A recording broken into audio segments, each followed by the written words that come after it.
Here we are. Hey, everybody. Welcome to I'm so Tomato Talk Live, our July 2025 episode. I'm Lauren. I'm Jen. It's wonderful And to be here. it is wonderful to be here. We have a very special guest tonight. She popped on a couple minutes ago. She's having a slight family emergency, so she will be with us, but she's running a couple minutes late. So as soon as she gets here, we will pop on because I know Jen and I sure have a lot of things we want to ask her, and I have no doubt that you guys do also. Her name's Ashley Esakin. She's from the Gardening in Canada YouTube channel, which has almost 140,000 followers. Yes. So if you aren't aware of her already, you will fall in love with her like Jen and I. Yeah, you will fall in love with her. So Jen and I are just going to wing it for a couple minutes, but before, just to wet your whistle, and then Jen and I can talk. I pulled up a short clip of hers, which kind of embodies who she is. Let's see if I can get that going. Okay, this is from one of her videos. Well, I'm going to throw my hat in the ring as an influencer to tell you how to build a raised bed. I'm not saying it means much. I have a Bachelor of Science in Soil Science. I've been working in the world of agriculture for a decade, and I've been gardening since I was 5 years old with my grandma. By gardening, I mean 5-year-old Ashley's garden was mostly survival of the fittest. I'm a redhead, and so survival of the fittest for anyone in my life is definitely a thing. You can ask any of my ex-boyfriends. You gotta make it through some pain to get the gain of my presence and my glory. And I love the personality. Yeah. So adorable. Yes, me too. Me too. And so how Jen she fits in little everywhere. Yeah, she's so smart. She's an actual soil scientist. So we're going to talk about building and maintaining healthy soil tonight, but also she has so much content about not just soil. She knows all the things. She knows all the things, right, Jen? Whereas I just guess and be like, I think this is what's happening and why this is working. She actually knows that it's working and why it's working, and she can tell you the science behind it. Like one big one that I saw, making you feel dumb. Yes, she says it in such a good way, or that it's just it all comes across like, oh, that's really cool. But she tells you like where, like what would you call them, like science-based not documentaries, but documents. Like she throws those up. The references. Tells you where she gets her information, or but, it's really neat. We're wishing her well. She should be with maybe about 10 minutes or so. You guys what it is, I'll let her. I'm not sure if we're at liberty, but anyway, Jen and I are glad to be back with you all. Last Friday was the 4th of July here in the United States, and we're just on our way home from vacation, so we had to push it an extra week this week. But August, we are back to the first Friday, which I think is August 1st. Yeah, it's August 1st, which is going to be like here before we know it. And we have... Go ahead, you say it. Craig LaHoulier's coming back. Craig LaHoulier, co-founder of the Dwarf Tomato Project, author of a couple of books, including Epic Tomatoes, is going to be here with us. I think it's maybe his appearance. What'd you say? And gardening and strawberries, which I'm successful with this year. You are, huh? That's yes, great. There are fruit on my plants. Good. Oh, and I've got one of those African blue basils in one of the hay bales or straw bales. Doing well. It's insane. For those of you that are growing the African blue basil that I don't shut up about, how are they doing for you in the garden? Have they exploded? I know at the meetup, I gave some of you some seedlings. Jen gave you some seedlings also. And the things are like bushes. Yeah. They just have so many pollinators on it, and it's still early in the season, so just wait. Before we go any further, we want to take your comments, especially before Ashley gets here. We do have another prize tonight and another prize donated by the wonderful John Kramer. It's a $25 gift card to Tomato Thanks, Eden. John. So if you would like to win, we'll do the drawing at the end of the episode. Just type in hashtag tomato in the comments. Where's my little hash? There we go. John Kramer, you are awesome. Yes, thank you, John. Thank you. Yeah. Type in hashtag tomato in the comments. You only need to do it once, and then we'll do a drawing at the end of the episode. So let's get to some comments. But Jen, how have you been doing? How's your year going so far?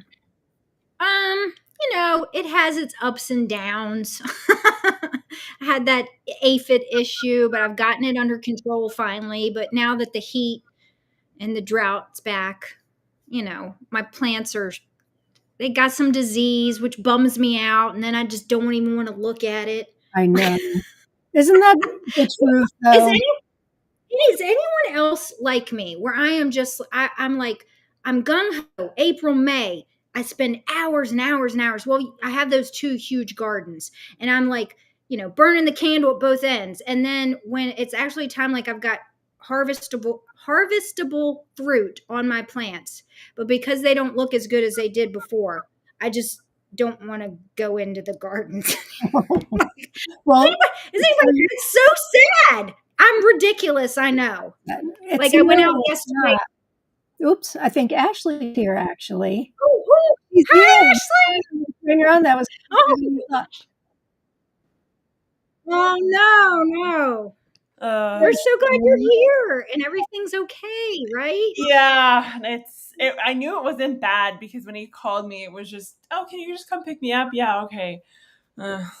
I just showed the funniest clip from one of your videos and you missed it. So after the show, you can watch the replay. But it's one you posted a month ago, and you're talking about how your boyfriends and having to deal with a redhead, and then you play the song Angel. In the arms of an angel.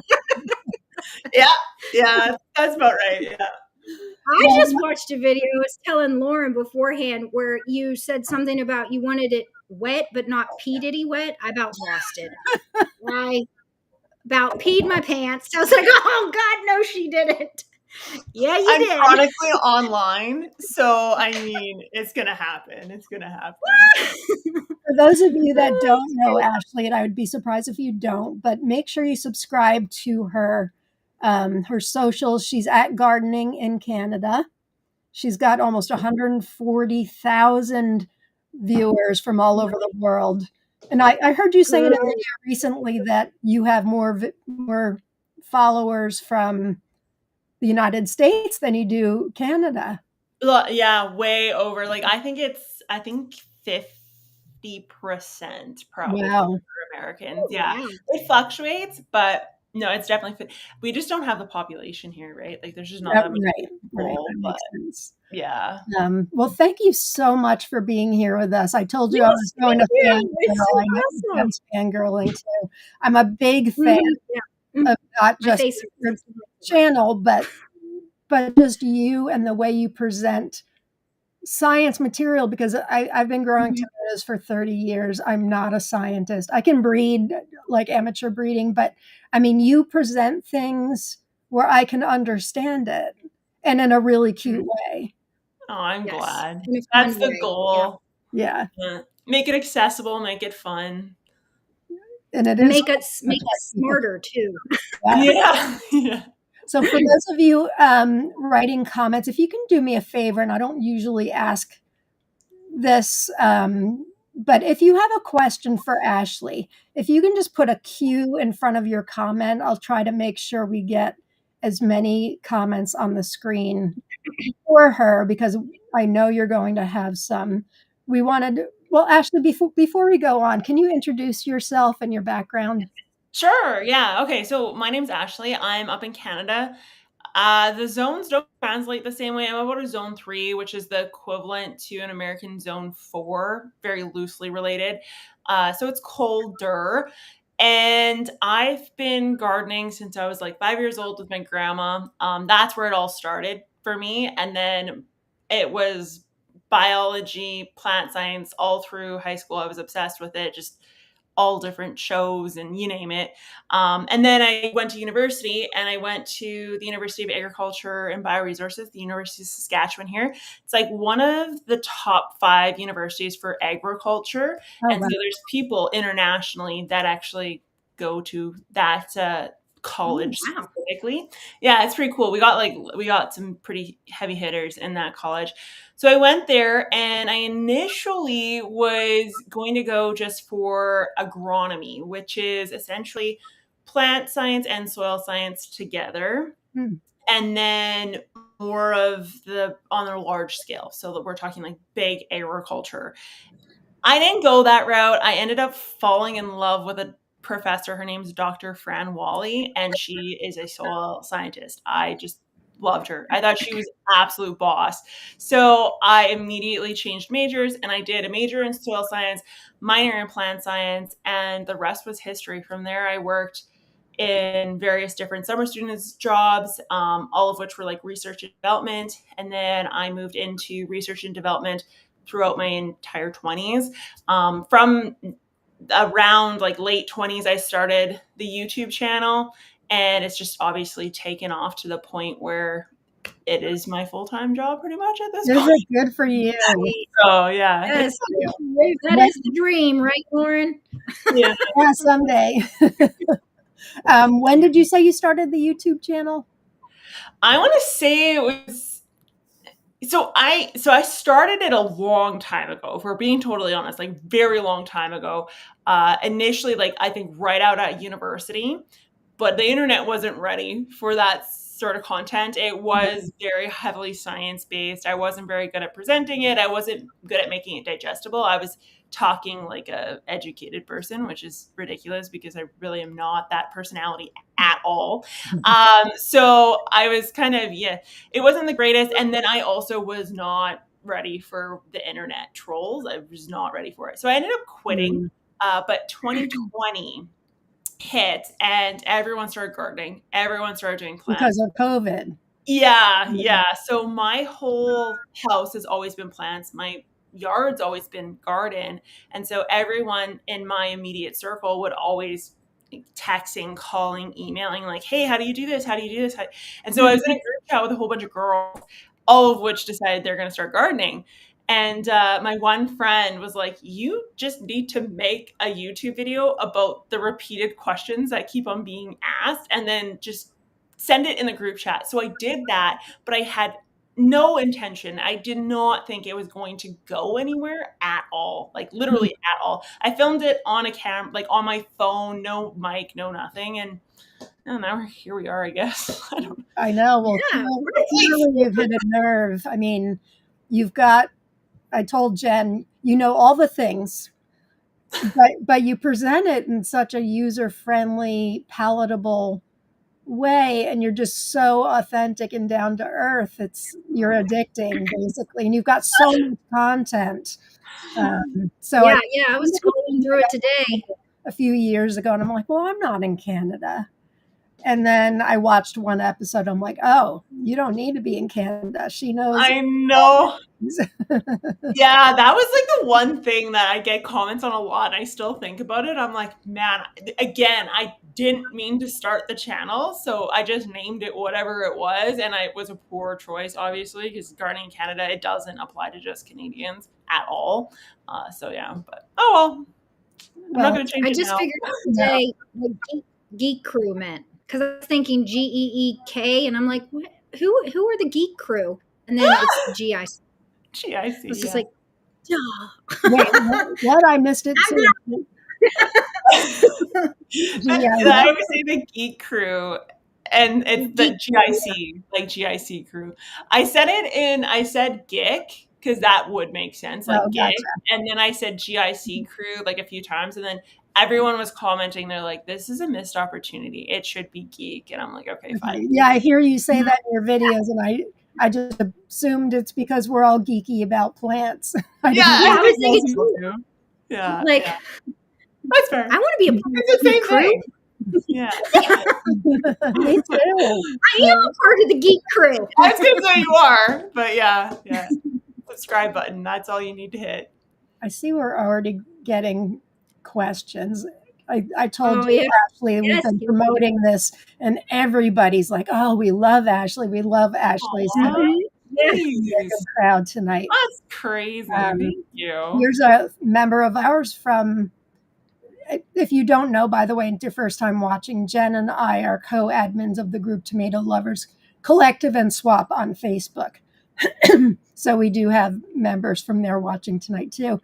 Jennifer Bella's a fellow Canadian. Ashley, do you move your garden around yearly or work in the same space? I work in the same space. Yeah, I don't. It's mostly, so I have two gardens technically. One is raised beds, and that's what's in the city. I'm in like your classic area, like it's backfilled with clay. I've got, or I had two dogs. I have one now, and they like to dig and run around. And so in ground was just never an option. So it's all above ground raised beds here in the city, but obviously farm as well. And so I do have an in-ground space, and that one can move depending, but it doesn't move too much because there's obviously like a lot of grass pressure. So I have to counteract that. So naturally I end up having to be kind of in the same area regardless. But if the question is like, do I rotate my crops and that sort of thing between different beds? Yes, kind of. Not heavily though, just because I do have quite limited space. So my tomatoes, I mean, relevant to this podcast, I've grown in the same area for 12 years now. And okay, good. Because I don't rotate. It's one of those things where it's like a big agriculture idea that we pulled into gardening. And it's because the principle of it, the theory, the hypotheticals of it are that if you put the same plant in the same area all the time, you increase the disease and the bad bugs and, all the pests, that sort of thing. That's the idea. But with that being said, it doesn't necessarily translate into that. So if you're not seeing any issues, like you don't really have to. And I mean, gardening, if you're rototilling, if you're moving mulch around, if you're composting your plants, composting them and putting the compost back in the yard, like you're just recycling disease and pests regardless. So you rotating is not going to make that big of a difference.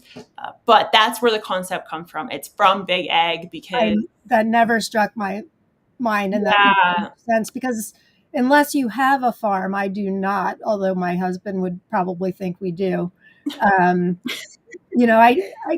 would rotate if I could, but it's just not feasible. And people like Jen and I, we cram tomatoes into every little nook and cranny possible. I only have I have 3 non-tomato beds, 2 potatoes, and then 1 pepper, and I'm not putting tomatoes in there. They're staying where they are, and they've been. The other side of that actually is if you look at like microbiologists' side, they're not like the microbiology form of soil science. So there is different levels of soil science. There's the physics side, there's the chemical, like the chemistry, there's biological, there's environmental. So when you say soil science, like there are so many different avenues you can go with it. So the microbiology folk of soil science would say that you putting the same plant in the same area is actually amplifying the good guys too. So it's amplifying the good bacteria, the good fungi, the ones that make the symbiosis. So hypothetically, it maybe plays in your favor so long as it's, your disease and that sort of thing is under control. So that's the other way to look at it. I'm biased to it. Whatever works. That's good to know. Yeah. We're already getting some questions come in, but I know Jen and I, we've never done an episode on soil before. And who better to talk about that than you? And I know you're going to get questions relating to all kinds of things, but maybe we can start with soil. And I'm sure this is a loaded question, but how do you build healthy soil and maintain it over the years? Okay, yeah, great question. So it depends on how intensive, obviously, you are with that soil and how much you take from it. So you always are thinking about like symbiosis and the environment and how Mother Nature reacts with the environment. But keep in mind you're in a garden, so you are in an ideal scenario. Mother Nature, we say like, oh, just mimic her. She's absolutely perfect. Well, she's not. There's a lot of soil issues. Like there is incredibly salty soils out there. There is heavy clays and sands. And the plants that grow there, they're growing there because that's where they're designed to grow. So us as gardeners, in particular, have an edge even on big ag, because we can really hone in on specific areas. So the idea first is going to be the physical structure. So physical structure is going to be your sand, silt, and clay. So your three different sizes, I guess, of particulates. And what you want to aim for is a loam. So a loam is pretty much equal parts sand, silt, and clay. If you think, oh, I got way too much clay, you can add sand. If you think I've got way too much sand, you can add clay. It does not make cement. It's not a thing. It's Okay. literally like, if you wanted to say, Mother Nature, give me your best ideal growing conditions, she's going to hand you loam. Absolutely. Okay. You can look at the soil textural triangle. Just type it into Google and it'll pop up and it will actually show the percentages and the range of the percentages that you need to be able to hit that loam area. There's clay loams, there's sandy loams, there's loam. So there's a range of what loam is, but if you can just hit one of them, perfect. After that, it comes down to the organic material. So the physical side of things is going to make the charge up of your soil. It's going to allow for oxygen to get into it. So your cation exchange capacity, which is your ability to hold on to nutrients, is completely dictated mostly by that particulate size. And then your pH is dictated again by the soil type you have. It's pretty locked in. It's very difficult to change that unless Really? you're talking years. Yeah, it's a bit of work. And then other than that, like your physical structure also does, to an extent, some of the oxygen and the way that the water is able to percolate, as we call it, that sort of thing. But after that's the organic. So the physical thing that makes up soil has zero bearing on how well the microbes can survive in it, because microbes need the organic material. So if there's no organic material, there's no real microbe activity. And so our next step is organic material. Now, healthy soil, we say in agriculture, is a minimum of 5%.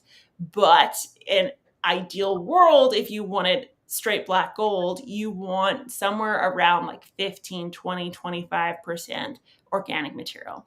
This can be peat, it can be leaf mold, it can be compost, it can be manure. It really doesn't matter what it is. It just has to be organic material. You can eat literally whatever you want. The only caveat there is it has to be partially decomposed. So if we're doing leaves, it has to be leaf mold. If we're doing plant debris, grass clippings, it has to be composted. We don't want to put fresh grass clippings in there. It's going to cause a nightmare. After Or compost. You don't want fresh compost. no, yeah, no, Yeah. you want that to be aged too. Yeah. So once you mix that in, I always say, I'm not big on like till, no till. I think you should just do whatever suits your area, because some people have heavy clay, and for you to prescribe them no till, like I feel bad for them. It's mean. They're just gonna be so frustrated. Be like, I can't garden. This doesn't work. Well, no, it doesn't, because you weren't given the right tools at all. So what I would do is just incorporate that in with a rototiller, or if you double dig, whatever the case is, use your hands. Get it incorporated kind of into where the roots sit. And then after that, just moisture. And then what you take off is what you put on. So if you have plants that you chop up the bottoms off, which I always recommend just removing the bottom of the plant and then leaving actually the roots in place if possible, because that will decompose and that will make more air and fissures, and it will feed the microorganisms for the winter, right? The I'm fall. glad you said that because I do that. And then somebody told me they didn't think that was correct. And I thought I had heard somewhere, maybe your channel, that was actually a good thing to leave the old Yeah. right? Like If you're you've talking got about the season, yes. nematodes, what is it that gets on the root Nematodes, knot yeah. nematodes? Yeah. Then I wouldn't suggest leaving them in there. Those are bad. Yeah. But if you have that issue, but like I don't, so I do the same Or as that. blight. Cut it at the base. Or Yeah, blight, or right. blight would be the other one. If you have blight and you know that if you chop the tomato at the base and it's still going to grow and be green because you live in a climate that doesn't like freeze, then yeah, I would remove it too. But if there's no signs of issues, I'd leave them. But essentially cut it off at the base, and then think of if you were to take all of that plant debris, put it into the composter with no brown material, just all the green stuff into the composter. How much compost are you going to get out of that? That's what you want to replace. I can guarantee you it's not 3, 4, 5 inches. It's probably like half an inch. Yeah, right. Max. Yeah, and that's what you want to put on. Put on what you take away. That's it. That's all. I see a question popping up. I was just going to ask a question. So somebody from our membership just moved into a new home with very clay soil, and I see a question popping up here. What kind of soil do you have in your area? We have Jack Tone clay on the farm on camp. Oh, I'm sorry. This is somebody else. Jamie is taking a soil science class right now. Oh, nice. So glad you're here with us, Jamie. It's a different member, or no, I don't know. But somebody did say, like, I moved into this new place, big garden, but it's such clay soil. So what's the percentage you said, Ashley, that you would bring it down to? So it depends on what you're able to incorporate. So if you're able to incorporate, say, a sand, if you can just get it like 50% by volume to be clay and the rest to be something else, that's usually enough. You just got to test it, because ultimately speaking, it's going to change. Like your topography is going to affect it. If you're on the top of a hill, the bottom of a hill, the middle of it is going to determine how much clay you want. If you're at the top, you actually probably want way more clay than you would if you're at the bottom of a hill. So that will play in how much moisture you get, your temperatures, all that sort of thing. So I would experiment. Remember, you can always add more. You can't take away. So I would start off at like that 50% mark, but make sure you have like an actual clay and do like the soil test ribbon or the snake method, whatever. Just Google it. It'll pop up. But that will tell you kind of like where you sit. The other one that I like to do for beginners in particular, because I find like the ribbon, people really struggle with that, which I mean, I can kind of understand. But what I would do is I just take a little bit of soil, put it on the palm of my hand with some water, and then I just rub my finger in it. And what you're feeling for is it slimy? Is it sticky? Is there grains of sand in there? All those things are going to indicate, if it's slimy, you got clay. And if you feel no grit, you have no sand. So it's a really good way to know, like visually and feel wise, where everything lands. Soil scientists do not do this because it's dangerous. But in soil science, in the field, if we don't want to take a sample and then bring it back to the lab and decarb it and do all these things with it, we just put a little bit on our teeth and then we just rub our tongues. That's the other way that we know. Okay. Lands, but don't do that because it's dangerous. Say you have what you think is something that's not holding water. So that would be a lack of clay, right? What kind of clay should I add? Any kind. Yeah, it doesn't really matter. Like red, if there's red clay out there, that's heavily aged clay. So anything that looks red in color is heavily aged. Anything that looks gray or blue usually has been anaerobic for an extended period of time, meaning it's been exposed to water with the absence of oxygen for extended periods. You may want to avoid that. That's probably too heavy of a clay. Not to mention it probably has a little bit of rot and that sort of thing in there. But any sort of black or brown, that is right. That's perfect. That's exactly what you're looking for. Okay. If you have water holding capacity issues, the other organic material would be the substitute to the clay. But if you did the organic material route, just keep in mind that you have to continue to add organic material because it's going to decompose and disappear over time. Right. Yeah. Every year I do mushroom compost, and I also have like a big old leaf mold pile that, but it takes so much leaves to make such little. Yeah, I know. Yeah. Same thing with compost. Like I have been piling like all my scraps. I use the shredded paper from work, the coffee grounds I get from work, the grass clippings, then mulched up leaves, and then like at the end of the year, it's like this much and like this giant. Like, it's the worst. It's the worst. Yeah. All of that made this much. The mushroom compost too. I'm a big fan of that. Started. Someone asked a question. We've noticed. Yeah, I'm starring all the questions. We'll get to them. Oh, okay. You go ahead. I guess we can do it now, but we're lucky because not everybody has access to mushroom compost. I've noticed that in different parts of the world, for some reason, they don't. What do you think of mushroom compost?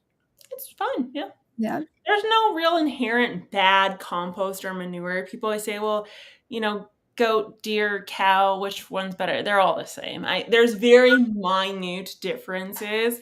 I think the only benefit for rotating something else in would be solely because it's going to have potentially a different nutrient profile, and it's potentially going to have, maybe attract different microbes, but it's not a notable, it's not like this is absolutely insane, this one's better type situation. It's not. I actually was talking to, I did a talk at one of the government buildings here in Canada in Alberta, and they brought in some, they're called media scientists. So they are scientists that literally do the media that makes up soil. So the potting soil. They're not like media. So they're called media scientists. They look at compost, they look at quires, they look at peat, they do all the testing to see kind of what the latest and greatest is for Microisal. They're doing all the cutting edge stuff.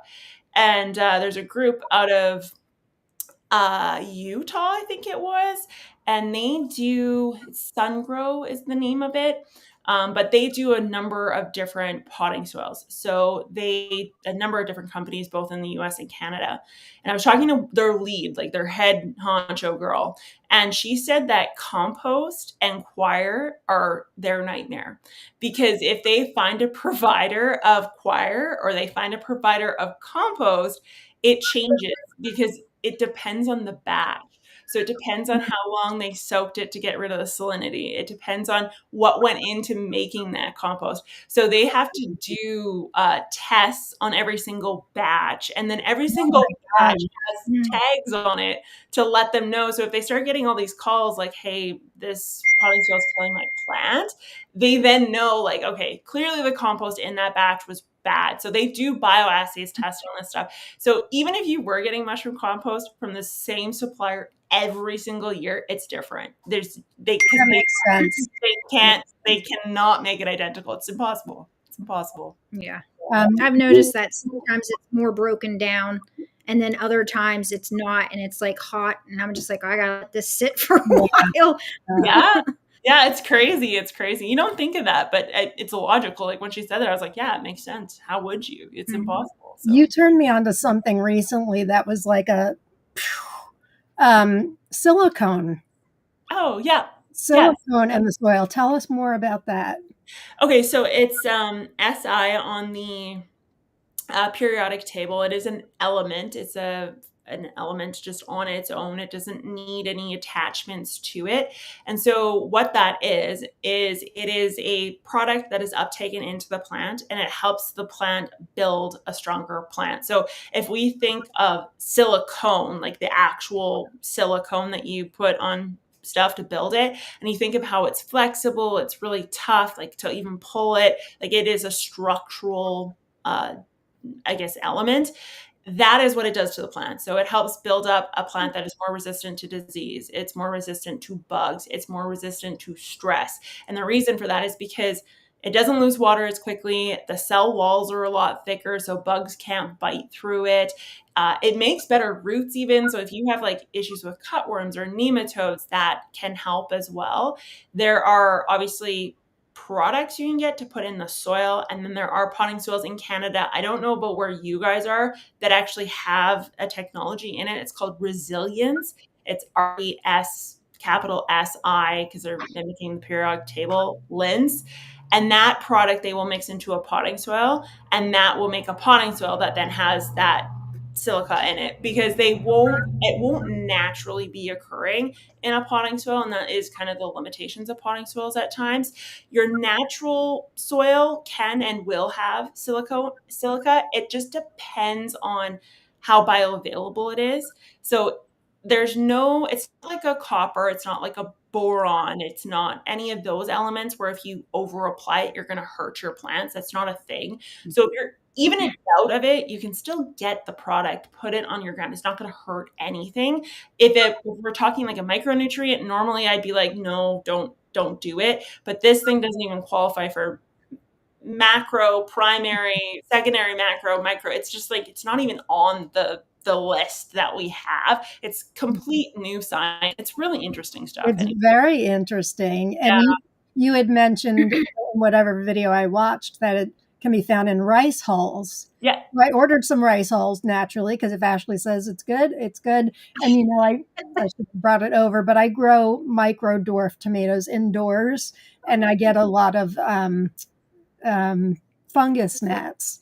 And I saw in a bag that it says it deters fungus gnats. I've been using that on the top, and don't you know, it works. It deters fungus gnats. Yeah. Nice. Yeah.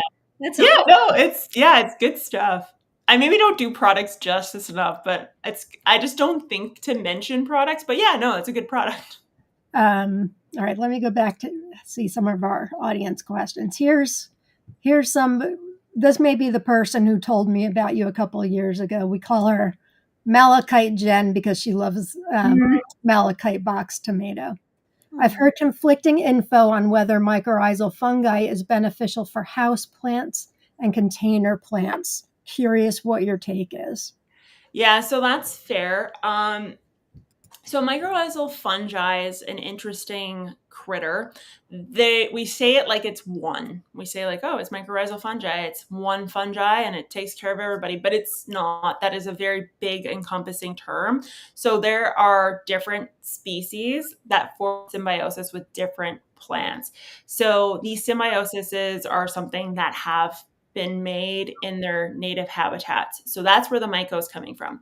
So if tomatoes are native to South America and that soil has a native mycorrhizal fungi that has made that connection, then yes, it's going to make that connection with your tomato. Now, there are some varieties of it that are more, it's kind of like type O blood. It just fits with everybody. So Ulmus interdices is one. That is probably the one that is in a vast majority of products you buy from the store. And so that one is going to form a symbiosis with all plants. The intensity of that symbiosis is completely determinant on the plant. So yes, it'll form the symbiosis, but how much of one it's up in the air. So that's number one. So you need to be careful if you're going to go the route of spending the money on something like that. And I know it's not expensive. So if you just want to throw it on. It's not going to kill anything.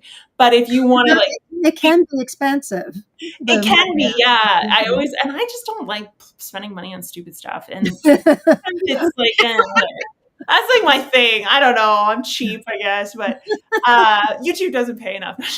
Yeah. So what I'll do is I'll look on the back of the package and I'll read what the variety is, and then I will search it because I don't know them all either.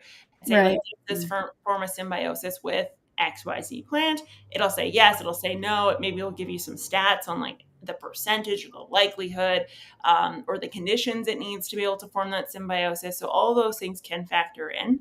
The other part of the mycorrhizal fungi world is that if that soil is disturbed, you disturb the mycorrhizal hyphae, and therefore it breaks what it was doing. So every time you pull a plant out, it's done. Anytime you dig in the soil, it's done. Like even if you cut the plants off at the base and then the next year you go in and you dig in that soil, it's done. Like it cannot be disturbed. It is so like it's so intense that the fact that it can't be disturbed is there's actually one of the biggest mycorrhizal fungi areas is in the US and it's protected. You can't set foot on it. Really? Yeah, it's hundreds of years old and you can't even touch it. Nothing. It's completely like preserved. And the reason for that is because if anyone went in there and just stuck a shovel in, it's done. Like that's how sensitive it is. Wow. Yeah, so it's a network that connects plants together, but it's a sensitive network. And then the other side of that actually is that if the plant has the nutrients it needs, whether it's from an organic source, a synthetic source, it doesn't matter. If the plant has the nitrogen, the phosphorus, the potassium, the micronutrients it needs, it does not form the symbiosis. So you have to have a certain level of stress induced on that plant to even make them want to make that connection. And the reason for that is because it's a lot of work for a plant to make that connection. So they don't necessarily want to. You have to force it in them. So that's another thing. If you're fertilizing, if you're using fresh potting soil, if you're using potting soil mixed with compost, if you're putting compost in your soil, all these things are, it kind of null and voids it to an extent. Again, it's not going to hurt it if you put it on, but it might not do what you wanted it to if you do.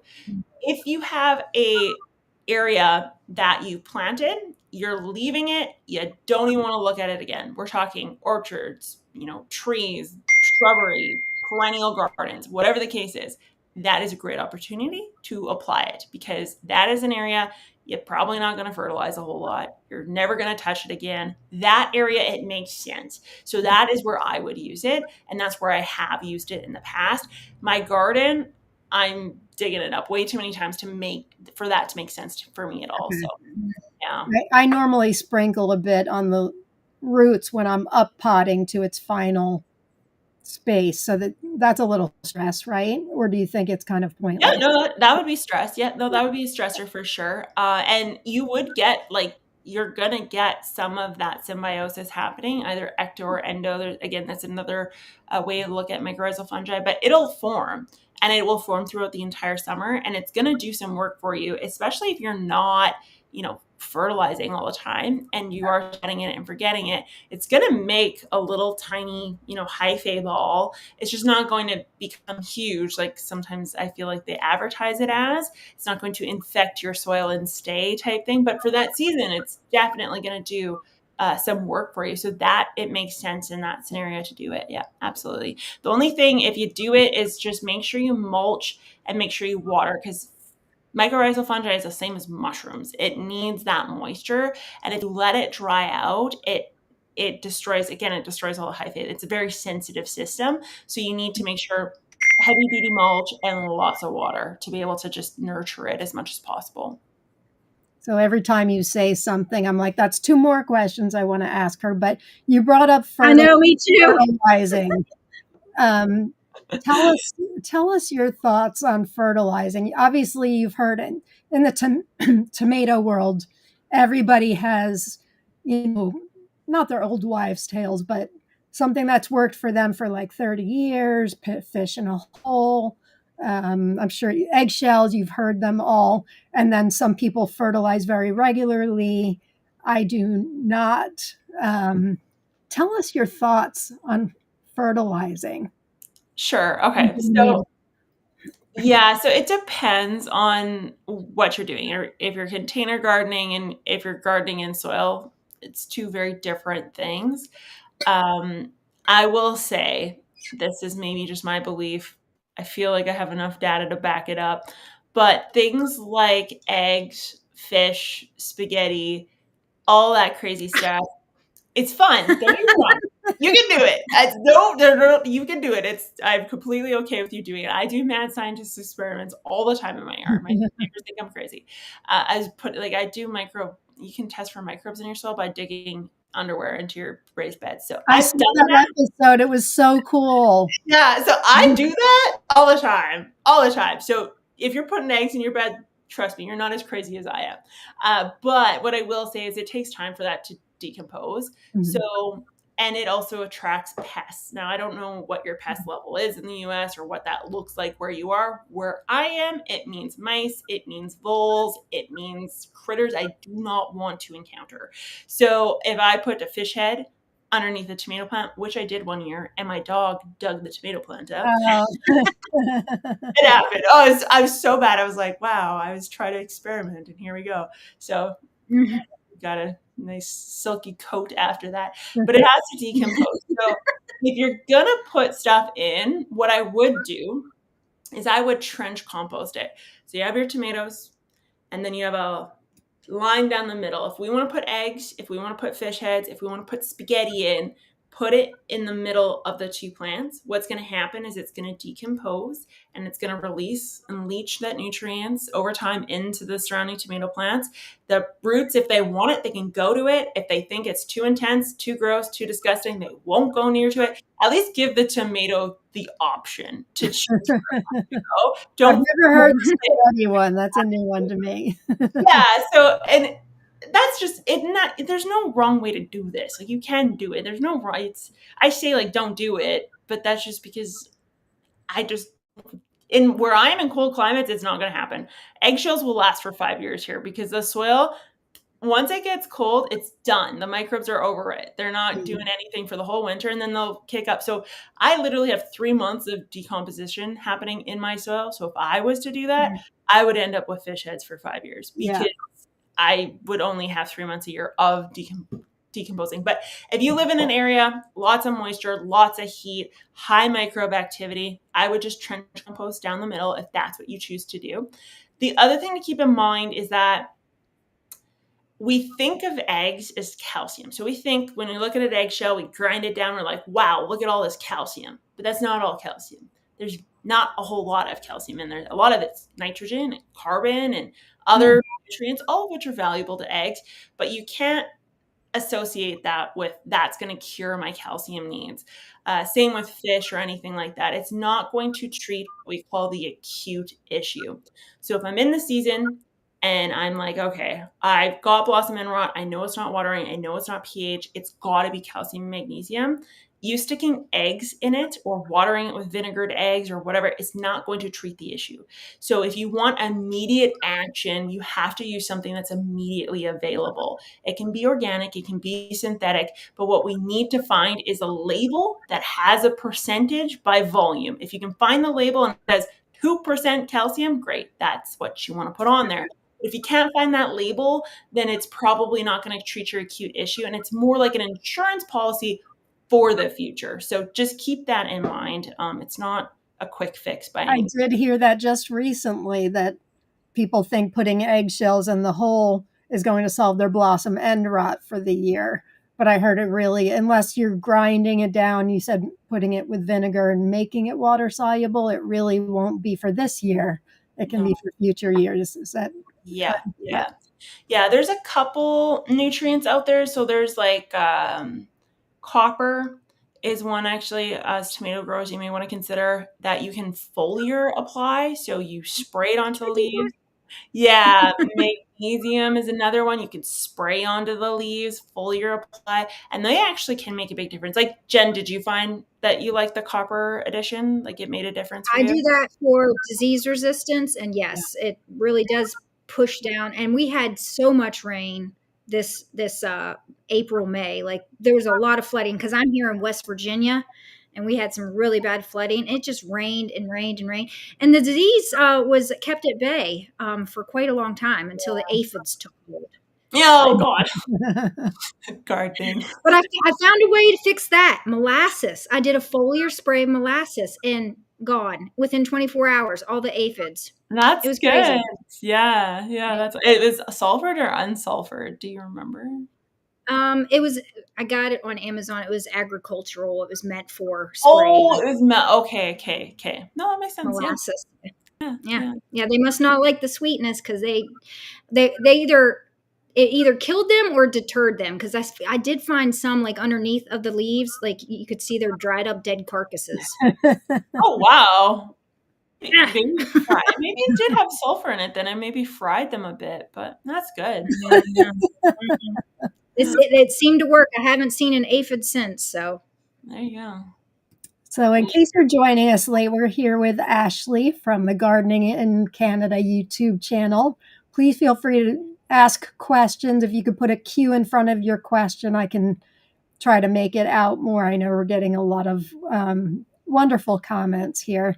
Make sure you subscribe to her socials. She's on Instagram and YouTube at Gardening in Canada.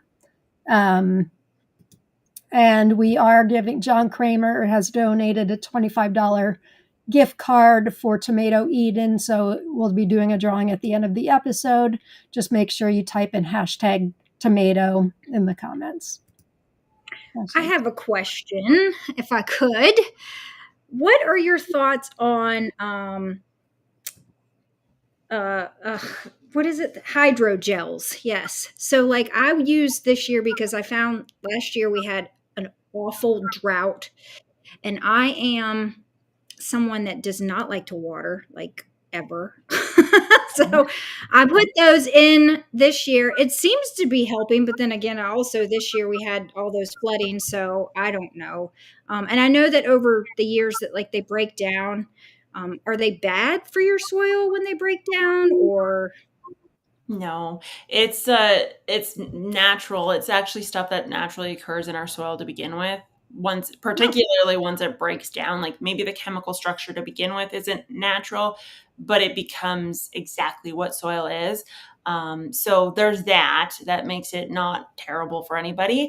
You could probably argue there's more microbe activity around those areas because of the biofilm that would be formed, which is essentially just a constant source of moisture, which is where bacteria and fungus, the good guys, the bad guys too, all hang out. So there's that. There are some brands out there. I don't know. What's the one called? I can't remember what the one is called. It's Sunshine Mix in Canada. It's Sunshine Mix #1. And I can't remember what product they put in it. But that one's meant for only ornamentals. So you can't put it with anything that's edible. And the reason for that is because there's, higher loads of more micronutrients that you don't want to ingest. So there's those ones, but the ones that say they're safe for all food or all plants, there's no reason why you can't use them. They're going to decompose, they're going to disappear, they're going to mechanically dissolve, but absolutely they're going to hold more moisture, and there's no reason why you shouldn't use them. Awesome. I use them too. Like I've got a front bed out here it's California, friggin' San Diego level hot in the summer. Like literally I've got it filled with hydrogel because I'm like you. I'm not doing it. I'm not watering. Yeah. I just can't bring myself to do it. Every day I'm looking at, is it going to rain? Oh, it's going to rain in 2 days. I can wait. And then like 2 days come, it doesn't rain. And I look again. Is it going to, in 2 more days? I can wait a little long. They can wait. So it's like, I have to do something. I have to help the plants a little bit because I am lazy. Like survival of the fittest. That's what it's garden. Jen and I are really similar that way. I don't water much at all. The things I have in grow bags, I will do more often. Yeah. But if it's in the ground or in my raised beds, I wait for the plant to show me it's stressed, and then I will water it. Like last year we had a drought, but in general, I get more diseases with the water. But, we've had a little bit more rain this year, so I guess it's been a good thing. But yeah, Jen and I are we're like the dry farmers. Even in my grow pots, I will take wood chips and just mound the wood chips up around the grow pots, and I'm just like, that should do. Like outside on the top, like it's just like it's almost like I built a raised bed with my grow pots because I just put the wood chips all around. Hold the moisture in there. That reminded me, I wanted to ask you about mulch, but I want to get to some of our viewers' questions first. Deborah from Australia says, "What do you?" Ray froze. What? Am I frozen? You froze for a second there. Am I back? No, you're good now. Okay. What do you do to your soil in winter to prepare for spring planting? So my soil is not accessible in the winter at all. I don't know. I don't film them. That's actually, if you watch my YouTube channel in the winter, I'm in this room because I should do one in a snowbank, actually, an episode in the middle of February. I've got like 5-6 foot high hills of snow, so I can't access it through the winter. So I leave it throughout the winter time. If I have a bed that I know has a pest issue, a weed issue, or is new, and I don't 100% know what's going to happen with it, I will solarize it. So that involves taking like a poly, putting it over top of the soil, making it nice and flush with the rocks, and then letting it heat up for 2 or 3 weeks. I will solarize any raised bed or area where I'm like, I want to get stuff in there sooner rather than later. I just want that soil to be the temperature it needs to be at to be able to germinate seeds or to accept a transplant. So that's number one, is to get it workable.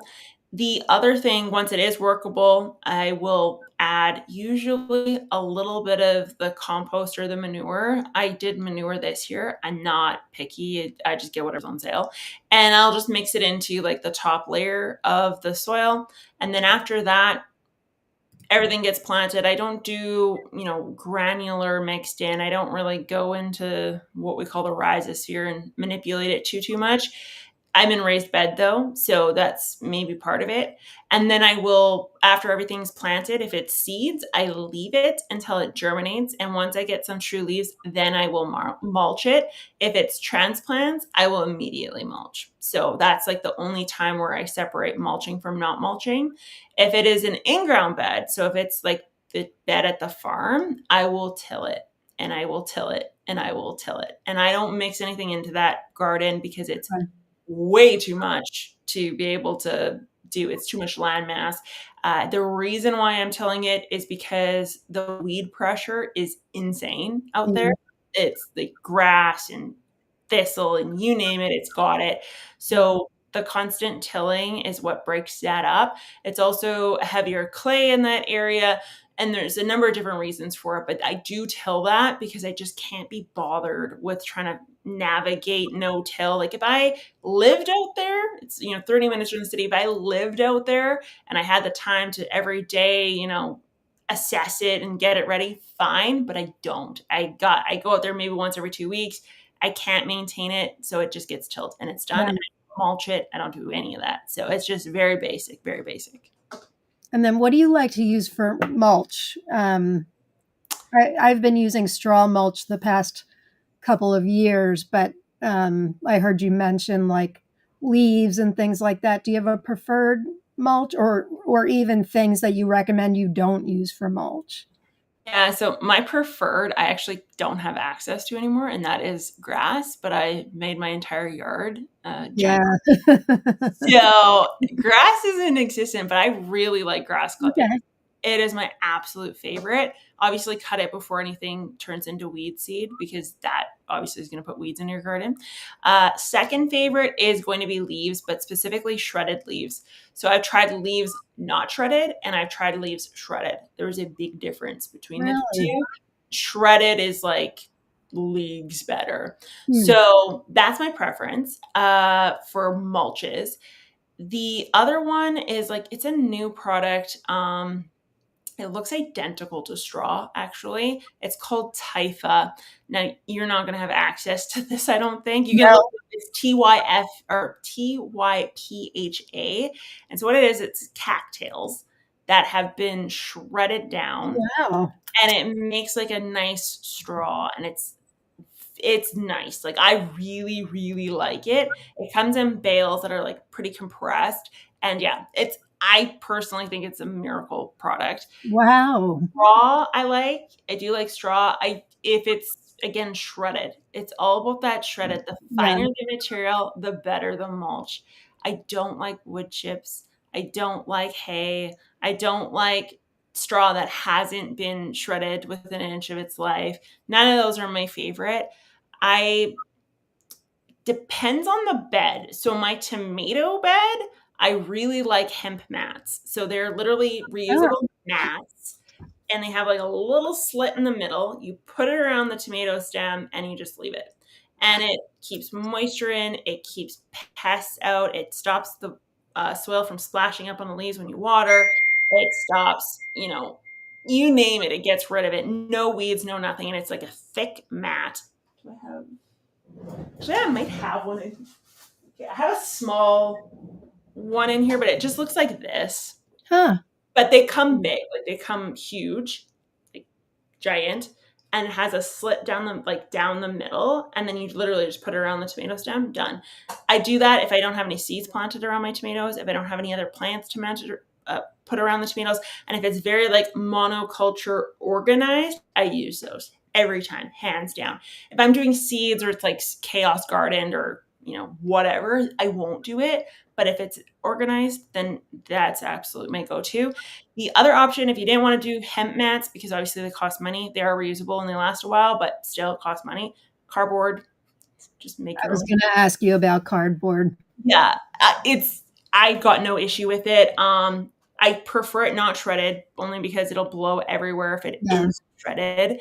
So if it's sheets of cardboard that you planted into or you kind of tucked around the plant, that is ideal with like rocks on top, that sort of thing. I don't love the plastic mulches, like the plastic sheet mulch. I don't like the fabric woven.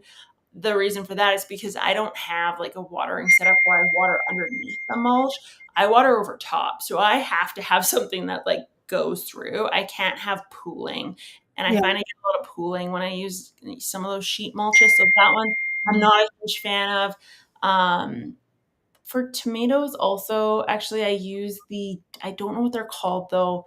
They're discs. They're like a red disc and it has like the I've two. seen those. Yeah.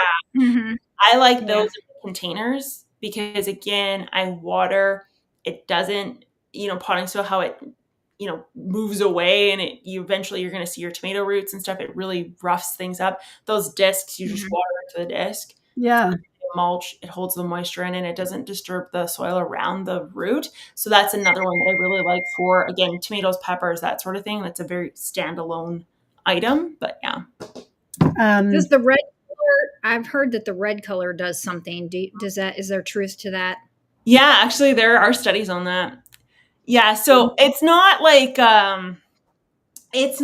a huge difference, but they do say for tomatoes it is the light that it refracts, red in general. It can be red paper, it could be red plastic, it could be red discs, it doesn't matter. But that red light and what it lets through or doesn't let through, reflecting back on the plant actually helps to increase the yield because it's a light spectrum that the plants benefit from. The other one isn't just red, it's actually just like a reflective mulch. So reflective mulches is another one where it reflects the light up. And so there's more photosynthesis that takes place on the underside of the leaves, which sounds insane, but it's true. And it also helps to increase yield because you have more photosynthesis happening. So that's another one. Reflective mulch. I've not seen that, but like, would that like aluminum foil? Would Yeah. that be something that you could wrap around the base of your tomato plant and it would be reflective? Yeah, Mylar. Yeah, those big Mylar emergency blankets. Yeah, because I use those in my basement grow room. That's what I have like around my grow shelves. Yeah, for like light indoor, that, make it brighter. I've seen your shelves that have it back there, and a lot of like Vivo Sun has indoor greenhouses that are, I think, all mirrored on the inside also.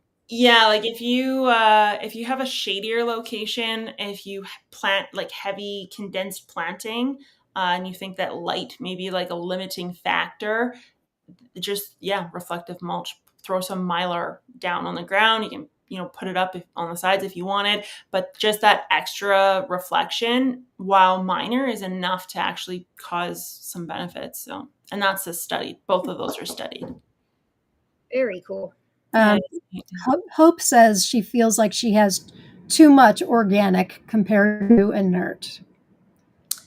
Yeah, that can happen.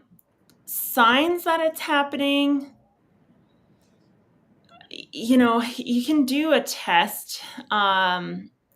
If you've got like a Bunsen burner, which you probably don't have, but if you've got like a Tiger torch or you're not you, Ashley. I don't have a Bunsen burner kicking around my house. If you have like a tiger torch, or if any of your husbands have, there's like just torches in general that have like fire that comes out the end Like of it. a creme brulee torch. Yeah, I use that to kill weeds. Yeah, that would work too. What you want to do is you want to take your soil, what you categorize as a soil, and you want to put it onto just a flat sheet, let it dry out. It needs to be bone dry. Put it somewhere where you're not going to start a fire, and then burn it. You want to take a weight before you burn it, once it's dry, not prior to it being dry, but once it's dry. And burn it, and you're going to see a whole bunch of little flames and whatever. You're going to burn off all the organic material, and then you can take a new weight and see how much percentage wise is actually organic material, or you can just visually see it. If it's enough, like if you're in the case what that person was saying, where you're like, it's way more than I have inert material, you're going to be able to physically see like, yeah, it is, and then you can mediate it. Otherwise, you're going to notice just like really poor soil structure. So if you're always digging into your soil and you don't see aggregates, like if you dig a shovel in, you pull it out and you don't have like the blocks that come, that's a sign you have too much organic material. If it's just like a big fluff, like a homogeneous fluff, people, advertise that as like, that's what you want. It's not what you want. You want aggregation, because that aggregation is like the pillar, the foundation of the house. So if you think of your house and soil as a house, think of the aggregate as the house, and then every little room is kind of an area where we thrive. And in the case of plants, the room is, where your roots hang out, where your microbes hang out, where your oxygen hangs out. But the walls, they need to be there, because if they're not there, I don't have anywhere to live. I don't have any oxygen. I have nowhere to hang out. So the roots are the same. And when you have too much organic material, there is no banquet hall for the roots to hang out with. It's just a big homogeneous fluff. And so you want to avoid that. So if you see aggregation, you're like, oh, I've got compacted soil. You don't necessarily have compacted soil. It's not necessarily a bad thing. What you would want to look at is like percolation tests. Dig a hole, put some water in, see how long it takes to, disappear. I have some videos on that. All those things are going to tell you if it's truly compacted or not. It's very rare in the world of gardening, if you have an established bed, that it's compacted. Like I've never really seen someone send me a photo or a video on Instagram where I'm like, whoa, that's straight clay and it's compacted. It's very rare. Okay. I've had one person, it was an absolute fluke. I did a soil profile video. It didn't do very well because it's way too nerdy, but it was basically looking at like the different soil profiles and what you can encounter if you were to dig outdoors. And I said, there's a solozenic soil, and it's literally a soil that is so high in clay and so high in salt that it makes literal columnar pillars in the ground. Yeah, it's hard. You just need a pickaxe to be able to even see what the soil profile is. And the guy's like, I swear I have this. I'm like, you got to send me a photo. There's no way. I've seen it like once in nature type thing, like in an actual soil course setting. Once the guy he had it. And I was like, that is completely, that is a total fluke. Like that does not happen. So you maybe eat crow there, but you'll know if you have it. Do that percolation test. There's a great question here, and I'm very curious to hear your answer on this. Can I reuse the soil in my grow bags if the soil freezes over the winter for the tomatoes? Yeah. So, as long as it's a potting soil, like if it's a soil, you're going to have to like reclaim it a little bit. But if it's a potting soil, there's no reason why you can't reuse it. The only time I would say don't reuse it or don't reuse it immediately, you have to do something with it, is if you look at it and a lot of the perlite in it is completely squashed and non-existent, you want to put more perlite in there. Again, we want some banquet halls in that space, and it doesn't exist without perlite. I like that analogy. That's good. The other one is, just organics in general. Now, it doesn't have to be compost. You can just add more peat or, coconut coir, whatever the case is. But you may want to top up some of that organic material. If you go to lift it out and it all looks really fine and very homogenous, and you're like, there's no structure. Like, I remember seeing fibers in this and there's no fibers left. You want to update that with some new organic material. So you're just going to mix in the new stuff that's not nearly as broken down mechanically or, organically, and put that into the system. The other one would be if you smell it and it smells terrible. So if it smells like it's rotting, it's probably heavily, anaerobic. And so in that case, you want to dump it out, put it out on a tarp, let it dry, and then see what you have left. I can guarantee you're probably not going to have a lot of perlite, and you're probably going to have very fine particulate sizes left. And that's probably what caused the initial issue. And then you're just literally going to do what I said before, more perlite, more organic material, and you can update it. Of course, if you have diseases, whatever they may be, right. If they're soil borne, that's got to go in the garbage. There's no way to really cure that unless you're going to put it in your oven, which apparently causes a lot of fire during COVID. I don't know where I was reading, and it was like firefighters were like, "Stop putting your potting soil in the oven, please." Oh my gosh, really? Yeah, it was starting fires. I guess they were trying it. Yeah, it was wild. Boiling water, people. Boiling water. Yeah, there's so many other options. Like, you could even just put it in like a plastic bag and like put it on the porch and let the sun do its job. But yeah, no, the people were putting it in the oven. It was like, wow. Wild. I'll do crazy things with tomatoes. I have not done that one. That's a first, but that is very funny. Oh yeah. I will reuse my potting soil because I get kind of pricey. Potting soil. I like Fox Farm Ocean Forest for my tomatoes, and I re-add perlite every single year. Although sometimes I laugh at myself. The perlite is more to purchase than what would have been another bag of the Ocean Forest. But yeah, I get one of those giant things from Amazon. Like, it's a huge bag of perlite. Oh, I do. I just throw a lot of giant bags from Amazon. Oh, okay. I guess there's coarse. I don't know if you've seen that, but like, you can get coarse perlite. Like, you can get fine, medium, coarse. Coarse is another option. Sometimes it's cheaper because then you just take a hammer to it and you break it down into what would be normal size perlite and mix it in, and it ends up being more just because it was compressed before. So that's another way to save some money. That's good. I was getting coarse, but certainly not something you break up with a hammer. It should be pretty big. Like, coarse should be chunky. Like, it should be large. I'll have to check that out. All right, let's get to some more questions. This is from our friend Akelia, and I wanted to ask you about this too. I saw the video. I saw your video title. I'm like, here it is. Did anyone miss asking Ashley about not planting tomatoes? Oh, no, yeah. That was the first video I watched of yours, and I was like, oh, no, she didn't. Oh, no, she didn't. I was so curious, though, because I know you're a scientist, and I was like, I've got to hear this. For anybody that hasn't seen the video, tell us. Well, tell us. Just be honest. Well, number one, I like pissing off the internet, so there's that. I'm getting ready to piss off everyone. Yeah. No, I just like reading the troll comments. Yeah. No, in all seriousness, though, there was the study was done out of Florida. And so in Florida, obviously, it's very hot soil. And they were looking at ways to be able to increase the yields out of tomatoes.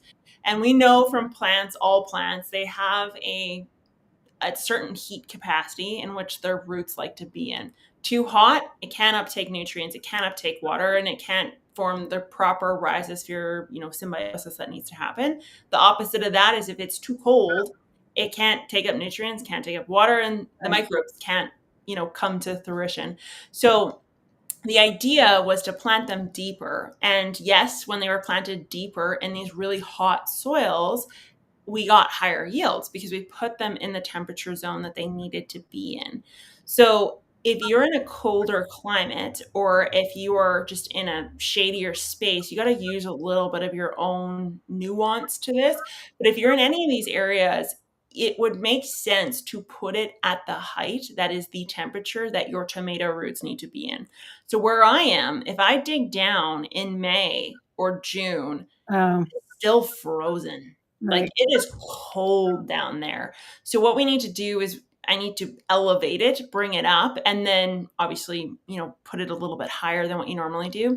The other thing is too, is the study out of Florida, specifically at the University of Florida, that looked at tomato plants. There was some nuance to that. So they didn't rip all the leaves off and like sink it to oblivion. They only took off up to the first true leaves. So if you're starting tomatoes, you bump them up. And when you bump them up, you drop them down to first true leaves. And then you take them outside, you drop them again. Now you're getting way deeper than what that study even indicated was what yielded the best results. So there's that as well. So you could, in theory, again, try it, see, like, be your own garden scientist. Like, don't take what I'm saying for, like, don't No, be like, it's that's the rule. interesting. Yeah, do whatever you That's want. why we But love you. Yeah. That's why we love you. yeah, so But yeah, I'm like just try I'm gonna tell different you this, but I don't levels. really care what you do. You can I do mean, whatever you for want. me, I like to establish like a really strong root system along the stem, Yeah. which for me is the point of planting deep. But I've been growing tomatoes for 30 years and I am a forever learner. One of the reasons I love your channel, I want to learn new things. That's called I want to try new scientific things. rigor. Like, What, Ashley?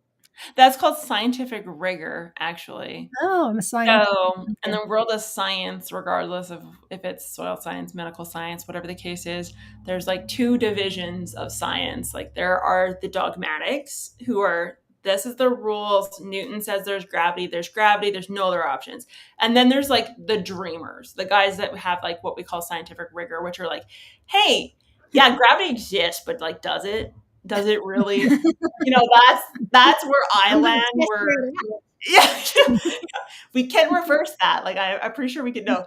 But so that's kind of like the two places, and these two people hate each other. Like they just despise each other. They do not get along at all. They will rip each other in a public forum to bits. But I personally, even the dogmatic ones, I'm like, hey, they serve a purpose. You know what I mean? So I would try, like, to be honest. And again, this is the crazy part about the idea of like what depth you plant at. If you have a clay soil in a hot area, it's colder than Right. you have a sandy soil in a hot area. That is much warmer. And vice versa. Raised beds, in ground containers, baskets, bags, like all of these things, it has a different temperature. So try different levels. I personally tried it. And to me, if I bump up from my original cell to the first true leaf into that container, and then I take that container and I plant it flush with the ground, that is my best tomatoes. If I sink them, they peter out. They're done. They can't even really put on those roots because they just don't have the energy to do it because they haven't been able to take up water, haven't been able to take up nutrients. And it's just, that's kind of, while I did piss off the internet, there is some nuance there. So. But are you saying that's because of where you live or just burying deep in general? No, it's just because of where I live. So Okay. where you guys are, I don't know what your soil temp is. Yeah. But like if it's hitting, okay, I'm Canadian, so I don't, like 25, 30. So that's like above room temperature. I don't know what that is in Fahrenheit, but somewhere in and around, like if you're getting hot soil like that, you're going to want to sink it. Okay. But if you sink it and you're like, whoa, this is below 10 degrees Celsius, there's something called GDDs, and roots kind of fall in this as well. So it's growing degree units, and units can only be accumulated when the plant is in its ideal range. So ideal range for tomatoes, 10 degrees Celsius, don't know what that is Fahrenheit, and then 25 degrees Celsius, which I don't know what that is in Fahrenheit. But that range is where the plant needs to be. If it goes below that, it stops. If it goes above that, it stops. Yeah. So that's why shade cloth may be needed. Mm-hmm. Higher levels of mulch, digging it deeper may be needed. So there is, like, you got to use a little bit of common sense there and experiment. Because you may think like, okay, I tested this in the spring, it came out at the correct temperature at this depth, you plant it in, and then say you have summers that just go from 0 to 100, like they just go from cold to incredibly hot, and that area is no longer anywhere near a nice temperature, it's just skyrocketed, then for next year to dig it deeper. So try different heights, see what works for you, what doesn't work for you, that sort of thing. You have like something that you use, right? I Yeah, think you mentioned it. soil temp thermometer. Yeah. So there's Rapid Test is the product or the I have brand. one of those too. Yeah, like I really like their gauge one with like the pH and all that sun stuff on it. I like the one that looks like the turkey thermometer, and it has like on the dial, it has actually like the crop and then the section of temp that it needs to be in. That one's like I don't have a temp thing. I don't know what I'm talking about. So it's a moisture meter I have. I don't have soil temp. Yeah, but you can use a turkey baster. Just make sure, or a turkey thermometer. I was going to say what? Turkey. Yeah, no. So you take the turkey thermometer, and as long as it has like the range, like as long as you can go low to like a little bit high and isn't all on the extreme end, then that works fine too. It just literally has to be a probe that goes on the soil that tells the temperature. So that's good. I had started a couple more comments. That's another reason why if you try to put your plants in the ground early, it really doesn't make a difference. I was because just once say that, it's enough. Like we talk all the time about how we like to start seeds. Like we'll get new seeds for rare tomatoes, and we just accidentally it fell into soil, and all those later ones that we started catch up. Because when the soil's right temperature, those plants that's when they take off. Yeah. So, I mean, we've tried it. Both Lauren and I have tried those doohickeys, those dome things. Wall of water. Walls of water, whatever you call them. It doesn't matter. It just seems like when the temperature's right, the conditions of the soil's right, that's when they love it, and that's when they grow the best. Yeah. So No, the only reason I would say plant out early, like I hold mine back for an obscene amount of time. The only time where I'd say like, no, get them out in the garden early is if you don't have the light, like you're like, I am out of light capacity. Right. You're getting leggy and gross, or you just simply don't have like the time or the ability to keep them in containers anymore. If you've reached your limit of containers, put them outdoors, but don't expect them to grow because they're right. Yeah, you can put them in the ground, but they're going to do their thing when they're ready to do their thing. 100%. Yeah, 100%. Jen's right. I start some like end of March, early April, and then I waited a month before doing another batch. And if I look in my garden now, you cannot tell the difference. No, not at all. Yep. The ones you gave me that were itty bitty, they're the same size as the ones that I planted. Kind of crazy. A month before that. Tomatoes. Eric Mooney says, I've done my garden this year with the no-dig Charles Dowding style, and my garden has been the best ever. What are your thoughts on this style of gardening? Yeah, so that is the no-dig. So the idea is going above the soil and then above. Is that like the lasagna gardening? Yeah, kind of, yeah. So essentially you put on, you've got a cardboard layer on top of a soil that you haven't tilled or touched or anything, and then you put compost on top. You plant into that, more compost the next year, and you just continue to add compost. Yeah. That's what Maidenville is, Lauren. It's two big rows, and you can't really tell on camera, but it's like these big mounds that I just keep putting a big layer of mushroom compost on every year. Yeah. And then the wood chips break down, and it's just, And so, but I mean, honestly, it's still somewhat dig because you got to dig to put the plant in. Yeah. Right? Yeah. There's no such thing as like no-till. It's low-till. There's a lot of low-till. No-till is, again, it's an agricultural term that we adopted as gardeners, but we adopted it incorrectly. So farmers, when they do no-till, it is when they have this big cone and they put all the seeds into the cone. It goes on the back of the tractor and has this disc, and the disc spins and the seeds come out and they get flung all over. It's like chaos gardening. They don't get put under the ground. They just land where they land. They grow if they grow. That is no-till. Low-till is if you have to manipulate the soil. If the seed has to go in the ground, you're tilling. So the Charles Dowding method works wonderfully for some people. So if you do it, don't, and it's not working, and this goes for any method. If you're tilling and it doesn't work, it goes for any method. Huge disclaimer there, because I truly believe this. If it's not working for you, you don't have the right soil type for it. So the Charles Downing method does not work with every method. So if you've got a soil that is incredibly sandy and it releases moisture really quickly, you're going to have a really hard time keeping that garden hydrated. It's going to be very dry and you're going to be struggling with that, especially if you're in a, an area that has a drought and you're above ground. Like, welcome to your nightmare. That is it. If you've got a clay soil that's super heavy clay, you can end up with a perched water table, which is essentially where the water just sits at the interface of the compost and the soil, and it sits there, and then it slowly tries to penetrate through. But if your roots are hanging out in that zone for too long, it's anaerobic, it can cause problems. But with that being said, there are soils out there where, yes, it is fantastic. And it sounds like that person found the method that works for them.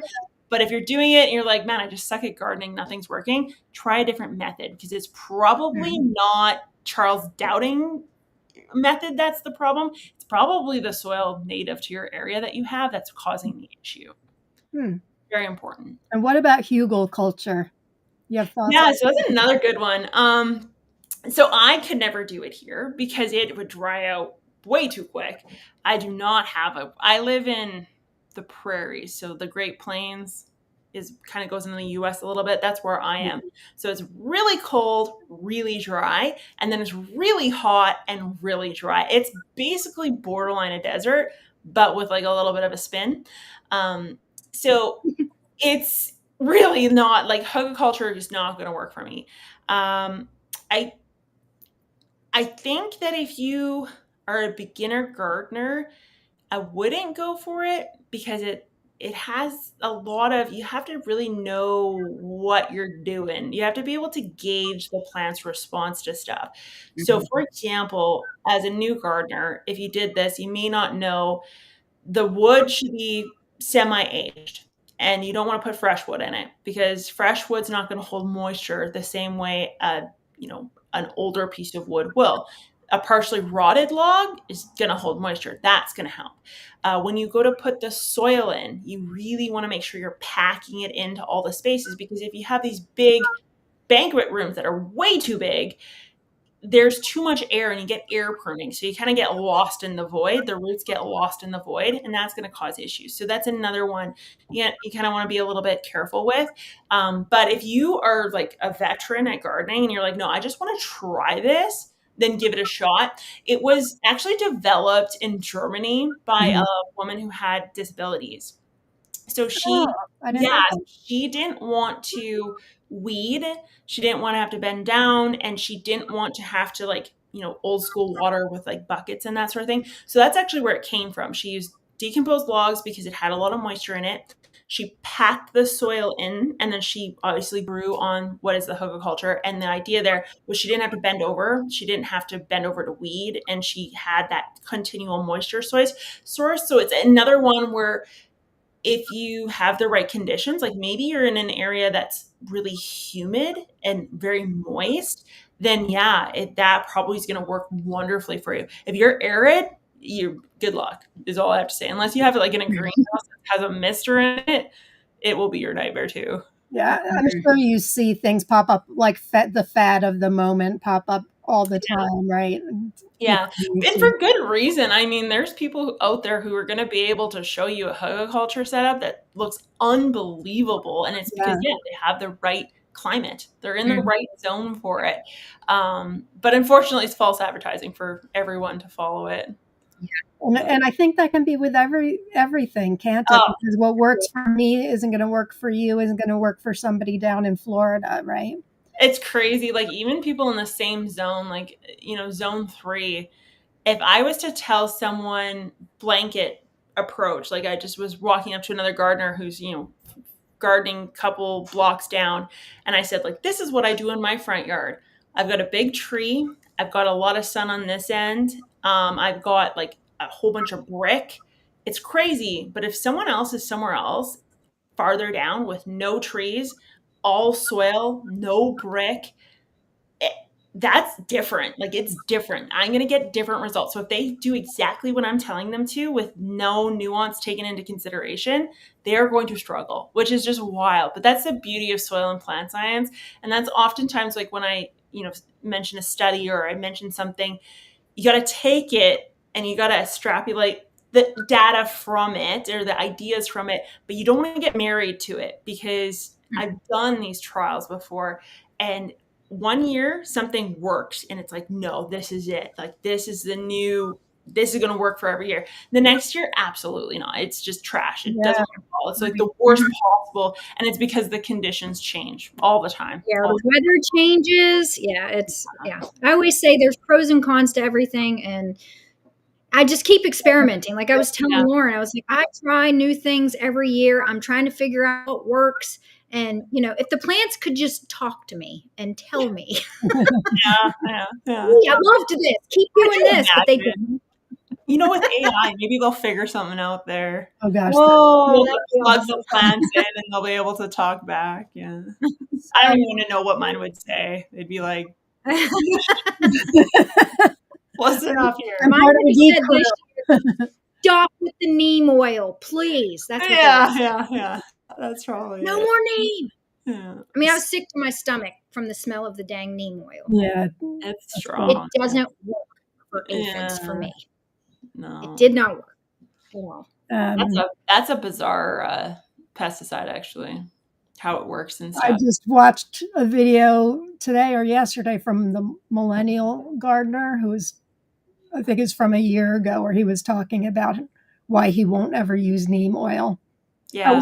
I wasn't listening all that closely, but I don't think I'll use it ever again either. It didn't work indoors. It didn't work outdoors. I'm like, what is this crap? I don't think it's.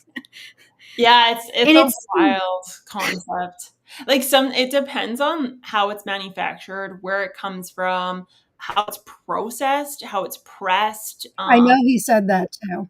Yeah, it depends on like your area. If people in your area have been using it, it's a systemic pesticide. So it penetrates the system. So it goes in the soil, it goes in the plants. You compost the plants, it's in your compost. You put it in the garden, it's in like it just keeps cycling and building up in the system.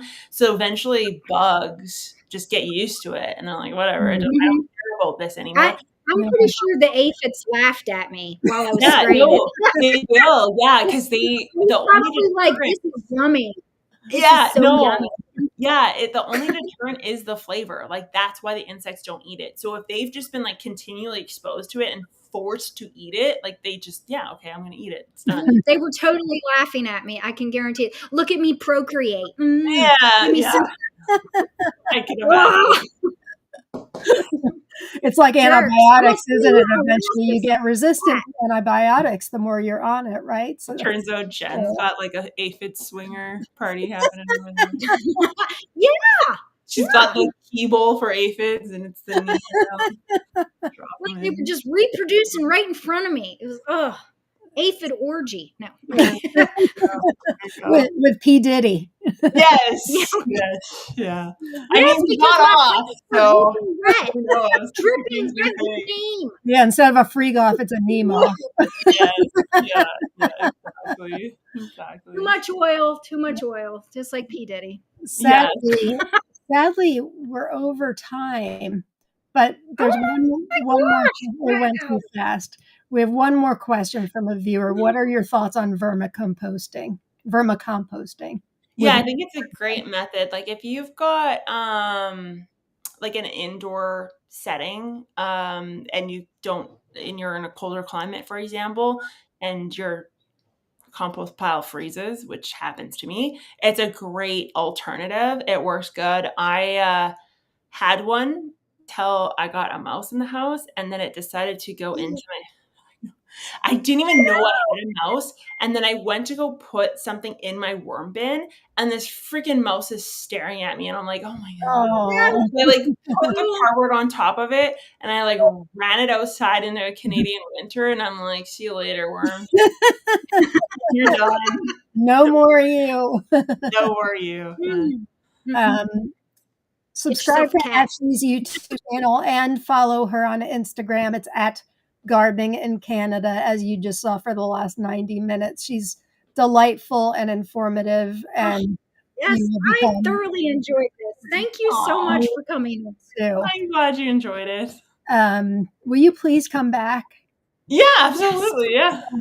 Anytime. Yay. Invite me. I have no life. I have no friends except for 100. We're your I'll be your friends. friend. I don't have any friends either. We're your new besties. Now we have friends. I could go on with questions all night, and we appreciate you taking the time to be with us. Yeah, no problem. Those of you that join late, make sure you type in #tomato. We'll do a drawing right now.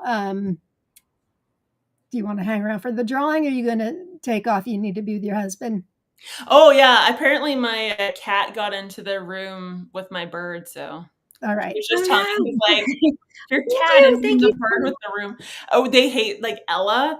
I don't know if you've ever seen her. I had her on camera for the beginning part of my YouTube journey, but she just, like, beaks off the whole time. She's a parrot, and so people are like, get rid of the bird. So I got rid of her, but she mimics the fire alarm, so people think I don't change my fire alarm batteries. It's my parrot.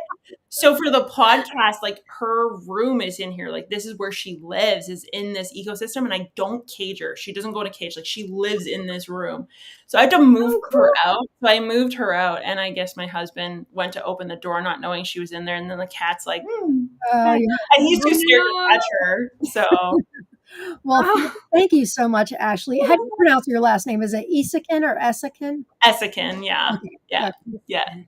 Yeah. Okay, awesome. Yeah. This Reach was out awesome. whenever. If you guys, if Oh, you're we viewers, will, believe me. Wonderful. getting Thank you. messages, be like, don't let her back on. No, it's fantastic. Thank Your you. therapy is on me. Yeah. Well, you probably need it after Jen and I. But No. You guys are my vibe for sure. So, okay. Well, you guys have an awesome summer weekend, all that. You too. Thank you so much. Yeah. Can't wait to see you again. Thank you so much. Yeah. Bye, Ashley. Oh my God. Oh, so great. Is she not amazing, you guys? Oh, yeah. I cannot believe it's an hour and a half already. That's nuts. That flew right by. And I have a very short attention span anymore. We went to go see the new Jurassic Park movie, and like 45 minutes in, it's a good movie. I liked it. But like, I'm just like, okay, I need to go do something else right now. And it's like a over 2 hour Well, movie. it is tomato season, so your mind is in other places. Haley says that was so fun. I agree. She was so fun. And now we've got her locked in. She'll be coming back as much as Craig. Yes. I mean, there's so much we can talk about. So much. Oh my goodness. We just like scratched the surface. And I didn't even I was trying to look at the comments, but then I was just like, oh no, I need to pay attention. She'd say something and I was just like, I know. I apologize about the comments section. I think I got most of the questions. There's a place here where you Did can you? Yeah, you were on it. Thank you. Thank you. I felt guilty looking away too. She's delightful. She's just what you see on YouTube. Don't forget to subscribe to her channel, Gardening in Canada. Yeah. So make sure you guys type in #tomato. Now's your last chance. John Kramer is giving away a $25 gift card to Tomato Eden, as he does every month. Thank you, John. We love you. We so appreciate you. All right, that's not the prize thing. That was so fun. I could have talked another hour and a half with her. Okay. Here we go. Oh, here we go. Only one winner tonight. I be grubbin'. I love that name. I'm going to be grinning from ear to ear for a couple days on this one. Yeah. Yeah, that definitely has made my week. Me too. Blah, blah. Blah, Blah, blah. If you can certainly message me over Messenger, or preferably if you can message John Kramer. Kramer's Kramar, not ER. you guys can get in touch. But if you want to message me instead, that's absolutely fine. So yeah, and so next month we have Craig back August 1st, and yeah, we're lining up some pretty sweet guests, don't you think? Yes, we are. We're so cool. to I be able to know. get these people on our show, I'm just like, oh. Ashley Like, has I new was friends. We're now her besties. We're Craig's yes, new bestie. friends. I love making new friends. Me Yay! too. Me too. I was worried too because I was just like, man, I hope I don't embarrass myself. I'm like, I was thinking, what if she don't like me? Oh, Like, nobody because can ever not I like you. can't be anybody but myself. Like, I've tried and it doesn't work. You can't do anybody but you can't do what? I can't be anybody but myself. Like trying to Well, thank God for fake that. being. Because we wouldn't want you to be anybody but you. We love you. Oh, you're sweet. Thank you. No, it's You're true. It's true. You're authentic. You're just like Ashley without the science knowledge. Yeah. I'm just dumber. No, not what I said. I know. I chose the wrong word. Yeah, I didn't go to school for I'm always science. I know how to clean Jen. teeth. I bet she can't clean teeth. She cannot clean teeth. Although knowing her, maybe she does. I don't know. Yeah, I don't know. Maybe she does. Maybe she knows how. I just love how she takes what is no doubt very complicated information and she's not dumbing us down, but she's sharing it in a way like I can actually understand this. Yes, and it makes it make sense to you, and then she, like she said, there's so many variables in everything. Even though she's telling you the science, that science might be different where you're at because of your conditions, what soil you have. So to say this is one size fits all, like what was the word she used? Those two different types of people. Like I'm definitely the one where I'm just like, dogmatic, and I'm definitely the other one. Like I'm just like, you do you, I'll do me, and I keep doing me differently. Like, everybody. I can't figure out what I want to do. If somebody's had great luck putting a fish in a hole for their tomatoes for 50 years, that's keep great. Doing it. Do it. Yeah. Uh-huh. Yeah. There's got to be something that's going on that is working in your environment. So don't mess with it. Mm-hmm. Yep. All right, my love. Well, thank you. This has been a lot of fun with you too. Yes. And thank you guys for, I know we didn't get to many comments, but I think I got to just about all the questions. I did see a few other questions, but they had already been answered through other things. So that's why I didn't pull those up. Thank you, Mike. Great show, ladies. Thanks for hosting. Oh, thank you. Jennifer Bella. Yeah, this is so great. Yeah. I really enjoyed it. Put a tooth there to celebrate you. Oh, Hope, I love you. All right, we will see you guys August 1st. Be there, be square, be hoolier. And I love you. Have some tomatoes to taste test. Yeah. We definitely will. We definitely. Yeah. All right. Bye, everybody. See you next month. Love you, Jen. Thanks for coming tonight. Peace, love. Get your gratitude on. Go grow tomatoes. And enjoy your day. There you go. Bye, everybody.